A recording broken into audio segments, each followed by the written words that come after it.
Bentornati a Buongiorno Verona, siamo di nuovo in diretta con tutti i telespettatori e gli ascoltatori per parlare del nostro tema del giorno. Come avete già visto durante la nostra prima intervista, oggi parliamo di due settori trainanti del nostro Veneto e anche della nostra città di Verona, la ristorazione e il turismo. Due comparti che con la pandemia hanno subito chiaramente un colpo durissimo, come testimoniano anche i dati che abbiamo visto insieme.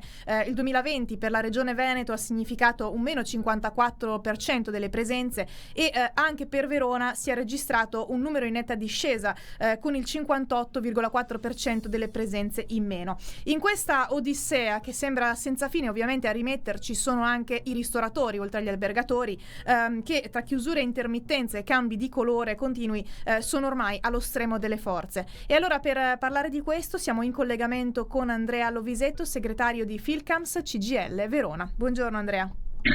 Buongiorno a tutti. Scusatemi, sono in trasferta. Non importa, ti perdoniamo, va bene così. Adesso, dunque, tornando a noi, ecco, i settori della ristorazione e della ricezione turistica, come dicevamo, sono due dei più colpiti, inevitabilmente, ma anche tra quelli che sono lasciati forse più spesso a loro stessi, ecco. Perché sembra che ci sia questa difficoltà a occuparsi attivamente di questi comparti? Beh, come hai detto tu, sono sicuramente quelli più colpiti, non riescono a approvare norme che gli garantiscono una riapertura sicura, purtroppo perché le persone che affluiscono in un bar piuttosto che in un ristorante si devono togliere la mascherina per consumare. Forse i locali sono piccoli e non riescono a garantire l'equilibrio economico tra i clienti che entrano e i costi che hanno. Questo però non può continuare a mantenerli chiusi, perché le persone che ci lavorano, piuttosto che tutto l'indotto che ci gira intorno, con i provvedimenti dei ristori non riesce a sopravvivere. E non pensiamo solo al cameriere piuttosto che al barista o al titolare dell'attività, ma anche la lavanderia industriale che gli porta le tovaglie e chi gli produce, chi gli porta bibite, bevande e alimenti per dare da mangiare alle persone. Quindi c'è un mondo dietro a quelle chiusure che sta soffrendo, ed è più di un anno ormai che sono in questa condizione, come lo siamo tutti. Ogni tanto il commercio respira, ma il turismo è quello veramente più colpito. Gli alberghi nello stesso modo.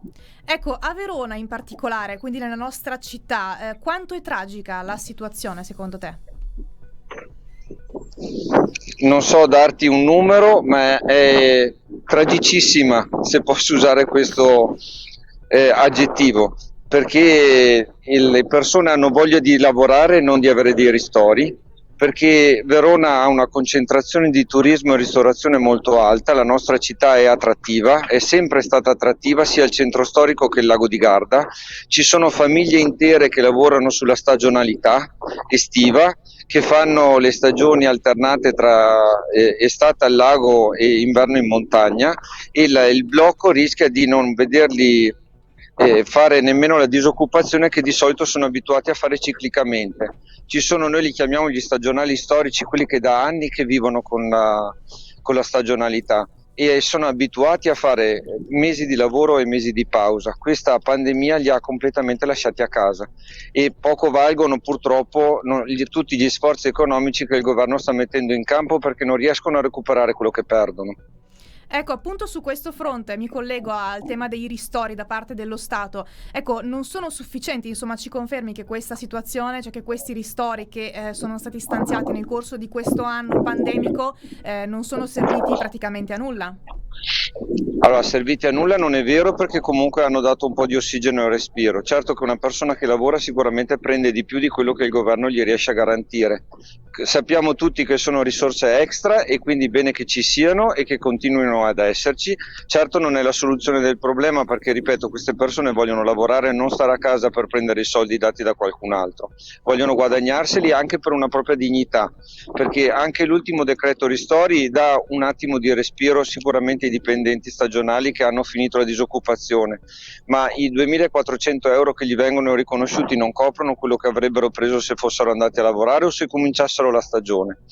Per la parte delle aziende conosco un po' meno, perché me ne occupo di meno, ma parlando con alcuni ristoratori, visto che comunque rapporti li abbiamo, loro peggio ancora, perché l'affitto non gliel'ha tolto nessuno e nemmeno dialogando col titolare con la proprietà dell'immobile riescono ad avere degli sconti nonostante siano chiusi.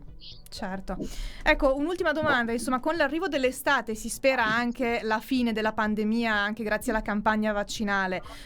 Si può essere ottimisti, insomma, si riesce a vedere, secondo te, la fine del buio, la fine del tunnel, insomma?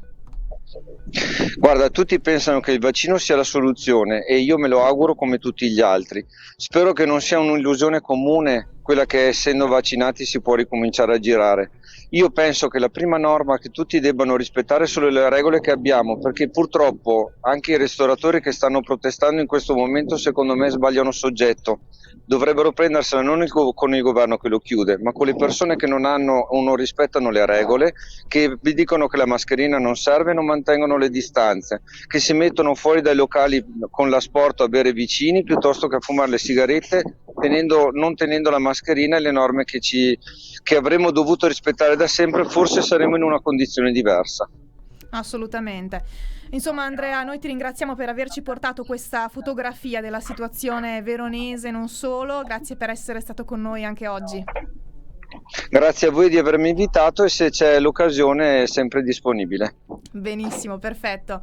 E allora anche noi vi salutiamo e vi diamo appuntamento allora tra poco, intorno alle 13:15, con la nostra terza e ultima intervista per questo tema del giorno. Grazie per averci seguito e a tra poco.